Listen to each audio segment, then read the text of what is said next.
Black people have this theory that you have to beat your kids. It's just a thing that, oh, your kid's acting up, you got to beat them. Before even talking to them or you feel that they understand what they're being disciplined for, people just be willing to grab weapons to harm their children.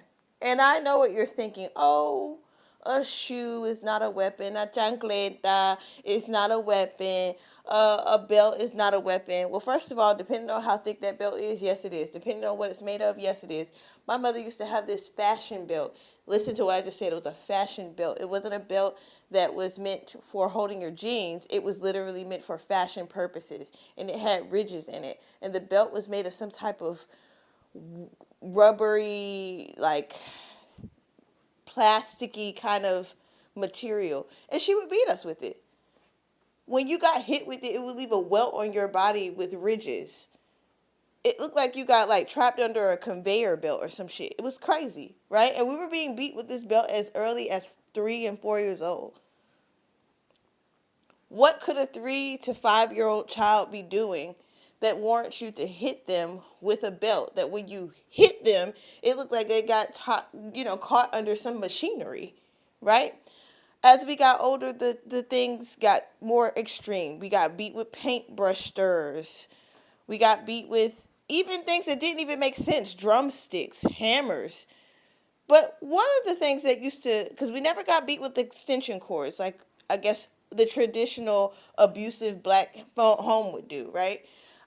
We definitely got hit with like phone cords, shit like that, you know? But what their favorite little thing to use for the longest time was this 2x4 piece of wood that my father, who was a woodman, he did carpentry. He would he took it in the garage and carved a handle into it, sanded it down where the handle goes, only the handle, so everything else was still raw ass wood. He did not treat this wood.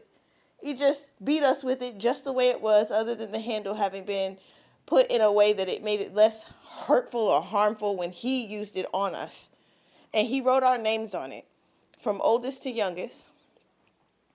And on one side of it, he wrote hot stuffed bacon. That's what the paddle was called.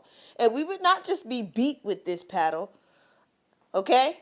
Where you're getting hit anywhere, and there was no number of hits. Sometimes he would be cute and be like, you're going to get 6 hits with the paddle, or whatever the case would be. Sometimes, if they felt like we stole, which would usually be food or something like that, they would make us put our hands on a hard surface and hit us with the paddle.